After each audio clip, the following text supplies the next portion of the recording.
Go ahead.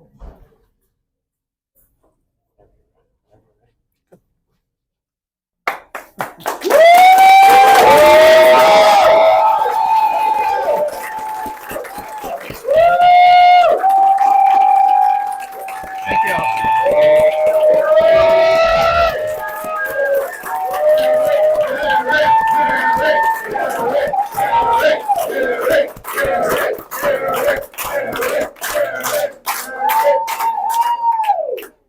Hey, thank you, y'all. Hey, good afternoon, Virginia 7th District. It's amazing to have my family and so many friends, both old and new, here today. Let me start by saying thank you. The race for Virginia 7 proved that there is no better way to run a race than by putting the people you're running to represent first. I ran because I wanted everyone in this district to have a better future, and that mission doesn't change. First things first, thank you to our volunteers, and to name only a few: Marie, Cheryl, Pete, Neff, Julie and John, Big O, John, Jeff, Bill, Jenny, Rose, Terry, Lori, Lou, Peyton, Ella's older sister, Scott, Larry, Todd, Jacob, Steve, the Jewetts, Jordan, Jeff, Deanne, the Celebrate Virginia crew, Rappahannock women, and so many others, and friends across the district who sacrificed their time and energy to get us where we are. Thank you. You all sacrificed time, energy, sleep, and so much more to take a chance on this guy from right here in Spotsylvania County. We do it again. You're the heart and soul of this district and of this campaign, and I'll never take that for granted.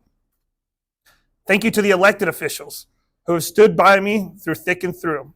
Supervisors Jake Lane, Gerald Childress, Drew Mullins, Ryan Mahaffey, Crystal Vanuch, Meg Bomke, Daryl English, Scott Majewski, Davis Lamb, Dustin Dawson, Susan Gigino, Kathy Hoover, Sheriffs Decatur, Giles Smith, Dempsey, former Town of Culpeper Chief Jenkins, and Senator Tara Durant and her husband, Ted. I could go on and on, but I'm incredibly grateful for your trust and faith in me. Thank you to my rock, my fighter, and fellow veteran, my fiance, Maggie, and the Romanin family for your constant, endless support. Thank you to my mom, Susan, and the rest of my family. Y'all dealt with an onslaught of false TV ads and mailers with grace and integrity. We've been through so much together, and I couldn't have done this without you. Ella, she's here in the room. Ella inspired me throughout this campaign, starting with a letter written to me wishing me luck on the trail and asking me to do something to make life less expensive so her mom could buy more snacks. Ella, I believe snacks are coming back. I want to also thank those who have supported me from the beginning of this journey, to name a few because there are so many. Speaker Mike Johnson and all House leadership, Steve Scalise, Tom Emmer, Elise Stefanik, and Rich Hudson. My special operations brothers from each corner of the military, Congressman Mike Waltz, Brian Mast, and Derek Van Orton. Fellow Old Guard brother, Senator Tom Cotton, who stood by me during one of the toughest times in my career. Governor Glenn Youngkin, Lieutenant Governor Winsome Sears, Attorney General Meares, and fellow Virginian Jen Kiggins. And thank you to Dan and Jay. Thank you to the entire campaign team, including Danny, Mike, Walshy, Riley, Joanna, Brian, Gretchen, Anthony, and my former campaign manager, Juan. To my core team, Huff, who sat across the table from me several years ago and believed in me and told me that I could do this. And to Diego, who worked absolutely tirelessly to get us to the finish line. For many of you, this was our second go at this race. And I'm so appreciative of your loyalty, support, and endless hard work fighting every single day. Thank you. The 7th District is my home. It's a place that raised me. It's where I grew up, mopping floors in my mom's restaurants and wrestling down the road at Cortland High School. Appreciate your friendship, Coach Roberts.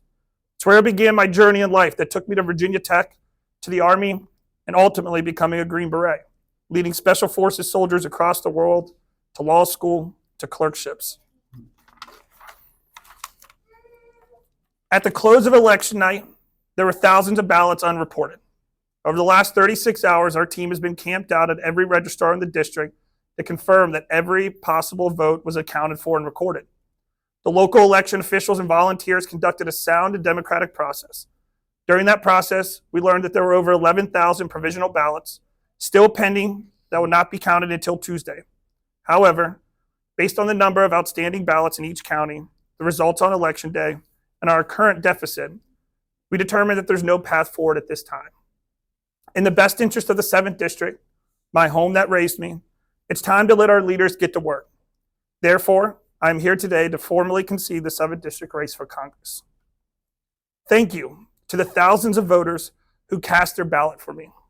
It is truly humbling to have earned your trust, to get to spend the day after day traveling around the 7th to see so many friends, old and new, to relive childhood memories, to work tirelessly every day to earn your votes. It truly was the most rewarding mission I ever pursued in my life. I want to take a moment to congratulate my opponent for a hard-fought race. Eugene Vindman immigrated to this country and then served our country in the U.S. Army, and I'm grateful for his service. Though we have different visions for the 7th District and the United States of America, I respect his willingness to serve, and I expect he'll do everything in his power in Congress to make life better for the people of the district. You've heard me say it before, and I'll say it again. Our country is the weakest it's been since the event that drove me to run for Congress, the botched withdrawal in Afghanistan. I served as a Special Forces Green Beret, completing 6 tours during my time in the U.S. Army. I lost 5 of my guys, including Green Berets in Afghanistan, and I was disgusted by the weakness portrayed by the United States during the chaotic withdrawal that saw 20 years of progress and sacrifice wasted in a blink of an eye. Since then, we've seen a broken border with thousands of illegal immigrants crossing daily, sending crime and fentanyl into our communities. We've seen the cost of living shoot to a level that the majority of Americans cannot afford. In fact, Virginians like each of you in this room are paying $1,100 more a month just to live. A quarter of Virginians are behind on their credit card payments, and a third of Virginians are living paycheck to paycheck. Our enemies like Iran, Russia, North Korea, and China take advantage of our weaknesses daily, and in doing so, put American servicemen and women and the American public in harm's way. That's why I expect this next administration and those serving in D.C. to focus on your future, not the failed policies of the past. I expect them to push forward towards a future that takes America back to being the greatest country the world has ever known, a country that's respected by our allies, feared by our enemies, and the envy of the entire world. I expect them to choose a new dawn of the American dream, just like the one that gave my mom the opportunity to raise her kids while running multiple small businesses in the area. America is the greatest country in the world. It's a country where a skinny little kid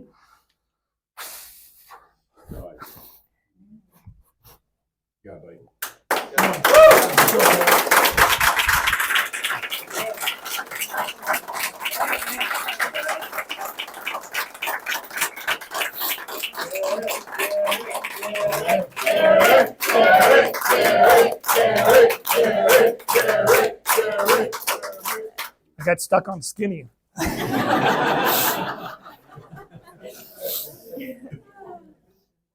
It's a country where a skinny little kid from Spotsylvania County can be the first in his family to graduate from college, to go on and serve in the greatest military the world has ever seen.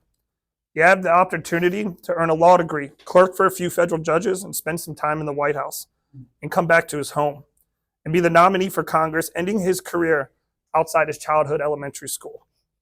What a country.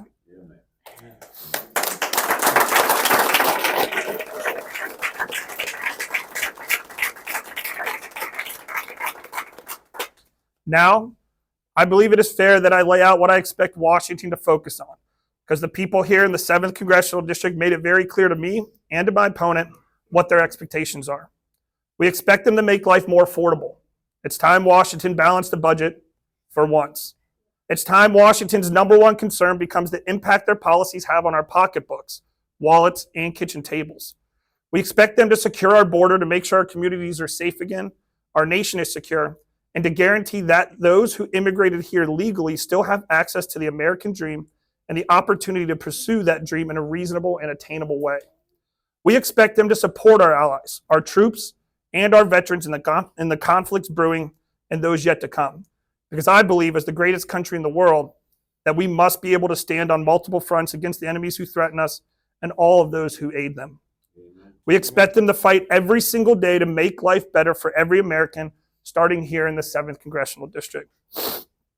And while we can't claim victory today, I'm asking everyone to come together, set aside the emotions of a hard-fought campaign, and unite as one district, one home, dedicated to looking after our fellow neighbors and focusing on a better future for everyone here in the 7th.